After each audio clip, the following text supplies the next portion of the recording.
Bavandimwe mwese mukunze kudukurikirana kuri no channel ya TV Agakiza, ndabaramukije ngira nti amahoro y'Imana bane nawe. Nkuko mubibona uyu ni mwanya mwiza wo kubana dukurikirana indongozi muri rwarakurikirane w'igitabo cyo turiga gifite amajambo witwa ngo ni gute ibyanditswe bisobanurwa. Tukaba turi ku cigwa cya 12 kivuga ngo guhangana n'imirongo igoye gutahura yo muri Bibiliya. Uno munsi twari ku munsi wa gatanu itariki 18 ruhenshi umwaka wa 2020. Reka imbere ko twinjira mu kigo nyezina dusenge. Data twese uri mu ijuru, tongeye gushimira cyane kuri kano gahe keza biduhaye kugira ngo tubashe kujya mu byanditswe byawe, maze mbese twerekane ingene dushobora gutahura ibitugoye byo mu byanditswe byawe. Turagusabye kandi kugira ngo mwumwe wawe abana buri wese akaradukurikirana kugira ngo aya majambo tugiye kwigira hamwe yatahuzwe nawe mu izina rya Yesu tubisavye, amen. Ikigo cyo kuno munsi wa gatanu gifise umutwe w'amajambo uvuga ngo hangana n'ibibazo wisunze ibyanditswe kandi usenge. Turumva neza ko muri no mutwe w'amajambo harimo inyishu zibiri zo guhangana n'ibibazo kugira ngo tubashe gutahura amasomo atugora mu ijambo ry'Imana. Umuti wa mbere ni guhangana n'ibibazo wisunze ibyanditswe. Aha umwanditsi yaduha amajambo meza cyane avuga nti inyishu y'imirongo igoye muri Bibiliya nta handi hantu ushobora kurongera umuti wayo atari muri Bibiliya nyene. Mandi majambo Bibiliya ubwayo irisobanura. Imana ifise uko yagitegura Bibiliya mu kuyumekera mu bantu, aho usanga isomo riri hano riri n'ahandi ija gusa.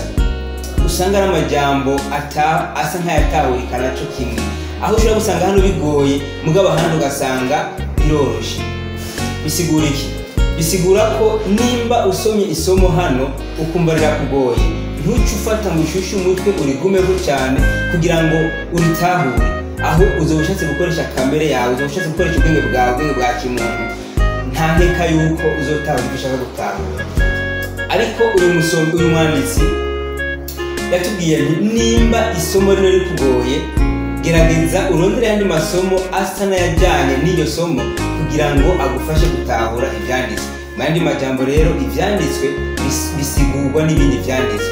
Ibyanditswe tubitahura dusomye ibindi byanditswe. Aha hariho n'akarorero twosanga muri Bibiliya mu byakozwe n'intumwa igice 17 neza ku murongo wa 11, aho batubwira uburyo abo mu ishengero ryo hambere, intumwa n'abize mu ishengero ryo hambere cyane cyane abiberoya, uburyo biga ibyanditswe. Uko bukeye uko bwije barasesangura ibyanditswe kugira ngo bumve cyangwa se batahure ukuri kuri muri byo. Reka rero bino nabyo natwe bitubere umuco, bitubere icyitegererezo kugira ngo natwe amajambo tutabura neza muri Bibiliya dufate umwanya twige Bibiliya cyane, tuyisome cyane dushaka kumenya ukuri. Aha umuco ugira kabiri batanze wo kugira ngo dutahure, kugira ngo duhangane n'imirongo itugoye muri Bibiliya, batubwiye ko ari gusenga. Igihe ushatse kubumvura ijambo ry'Imana, umwanya wose ukwiye gutangira gusenga. Mu gusenga rero tuba tweretse Imana ko dukeneye ubushobozi mbajuru kugira ngo budufashe gutahura ibyo tugiye gusoma.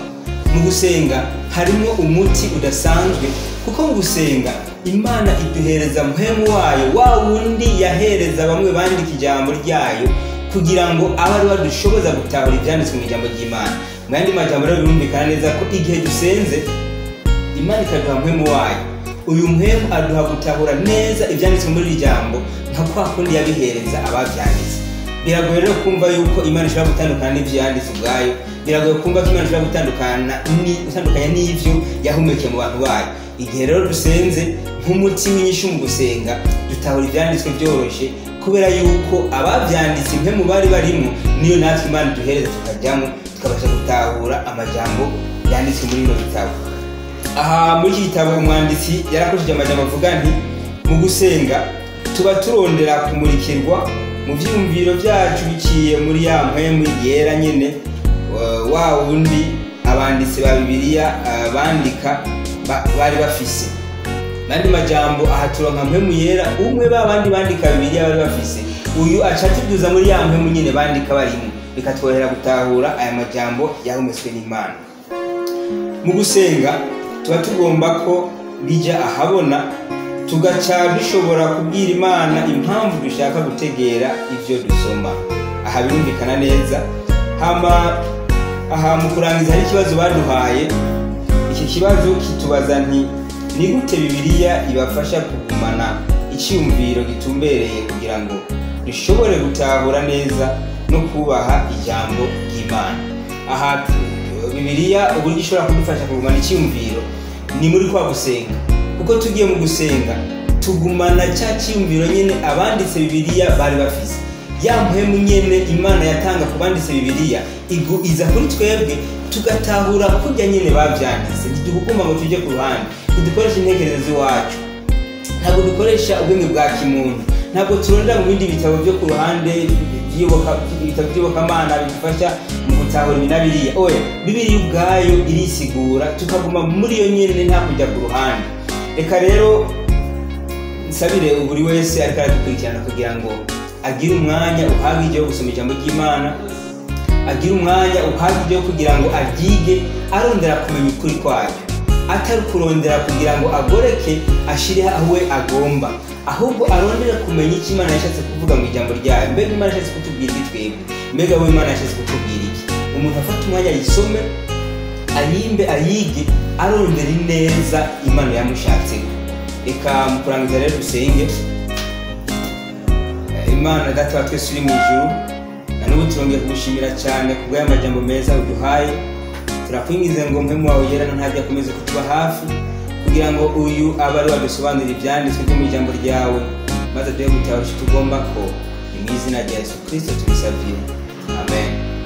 Nshuti bavandimwe rero turongeye kubashimira cyane twamukomeza kudukurikirana kuri chaîne yacu TV Agakiza, twongera tubasaba ngo abakurikirana ibiganiro byacu na cyane cyane babandi mutarafenda subscribe hariya hepfo, reka tubasabe mu bikore kugira ngo biborohere kubandanya mukurikirana ibiganiro byacu mu izina rya Yesu Kristo.